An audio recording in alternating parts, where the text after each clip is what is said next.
Aoife Dillon, and I'm the Chief Technology Officer with Exosect, which is a UK-based delivery platform for formulations.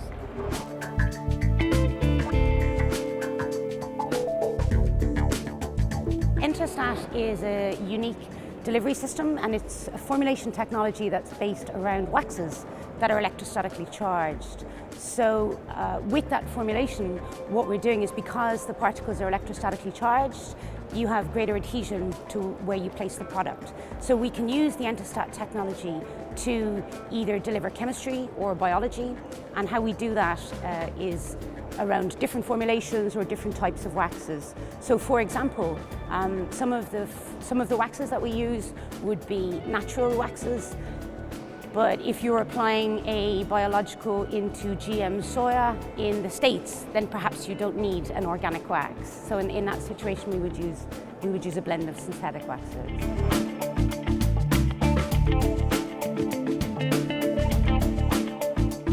No, I mean, this is a unique patented technology, so we are the only ones doing it, and our business model is that we develop the IP and then we out-license it to partners. So we, as a general rule, don't own the chemistry or the molecule.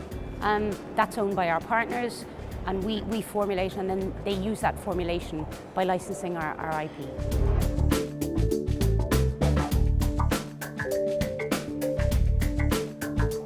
I guess if we look at the sector as a whole, there's a pressure on growers to reduce the amount of chemistry that they're using.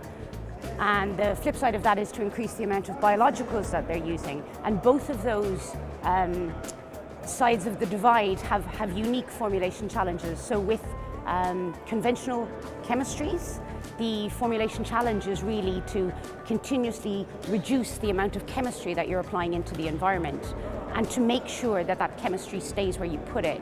So there's a figure that's been bandied about for a number of years, saying that when you spray a chemistry in the environment, only somewhere between 10 and 20% of that chemistry actually ends up in the right place. And that's why we have regulatory burden to reduce chemistry, because unfortunately it's not as targeted as we would like it to be. So the formulation challenge for conventional chemistries is to do more with less chemistry and to put it in the right place. The formulation challenge for biologicals is very different. The challenge for biologicals is twofold. The first one is, how do you keep it stored for a prolonged period of time? And the traditional wet formulations that a lot of biologicals are available in, it's almost a nutrient soup. So you're stimulating the biological to become active before it's ever at the right point. So the challenge for the biologicals is, can we increase shelf life, and can we put them in a formulation that doesn't adversely affect the organism? So a lot of the old chemistry formulations are totally inappropriate for biologicals, because the biologicals are sensitive to heat and whatnot. So that's the challenge for biologicals in terms of formulations. But on an even higher level, the challenge for biologicals is they are more expensive than chemistry. So to address that challenge, what we need to do is we need to make sure that when we put biologicals on the point of use, so on the seed or on the leaf, that we put on enough to be effective, but not so much that the product is, outside of the economic reach of many growers.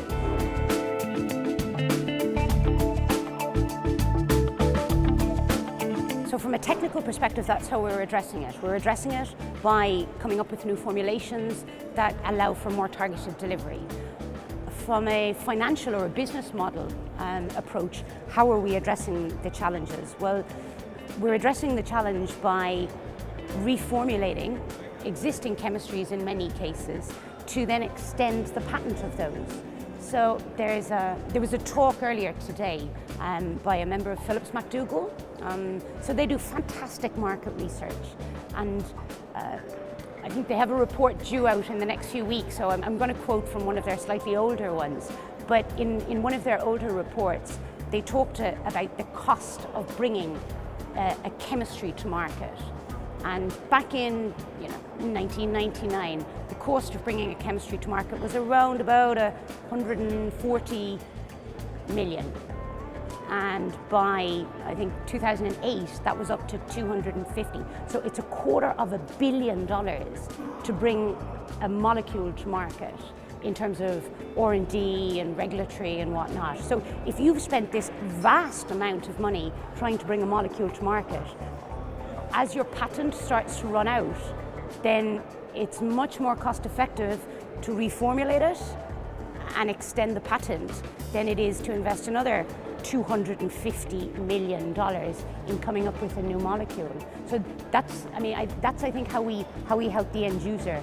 That, coupled with the fact that because of increased regulatory burdens, there's fewer and fewer new molecules making it onto the market.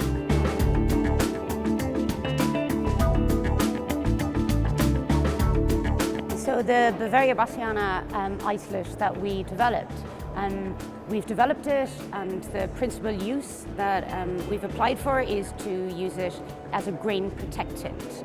So it was submitted through the Dutch regulators, CTGB, and at the moment they have now sent it out for comment from the member states. So we've had some preliminary feedback from the Dutch regulators, and that's all very positive. And we would hope that there would be no further delays, and we would be expecting that we would get Annex 1 approval, end of Q3, possibly Q4 of 2016. What the isolate was originally isolated from a grain store in the UK, and as I said, we're targeting grain pests. So the chemistry that is going into grain is quite old. There isn't the innovation in that sector that there is in perhaps some other sectors. So what we're doing is we're the first company to develop a biological that could go into that market. That biological could either be used in isolation or as part of an IPM program, because there is so few chemistries coming online in grain, you have massive issues with resistance for the insect pests in that ecosystem. So by using a biological in conjunction with a chemistry, you can manage that resistance problem.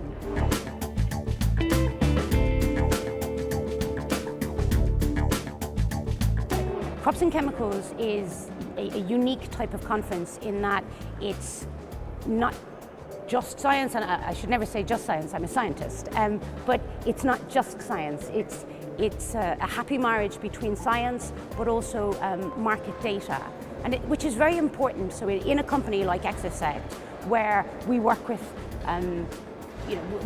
the ag chem industry, it's very important that we're constantly up to date on what the challenges that they're facing, but also the progress that they're making, whether it be regulatory or developing new products. So at Crops and Chemical, you get that lovely mix. So you come away from here knowing new scientific breakthroughs, but also regulatory breakthroughs and other issues that are facing. So if we talk about this particular conference, you've 3 streams. So we've got ag chem formulation, which I guess you could say is my bread and butter, but we also have biologicals streams. So we have some great talks on how to formulate biologicals, which is clearly the more emerging technologies. And then there's another stream on registration to see what progress is being made with the EU. We all know that everybody is under pressure to reduce the amount of chemicals, and chemicals are coming off the market and not being replaced with new technologies at the speed we would like or the grower would like. So to hear that there is progress in the regulatory stream is very important.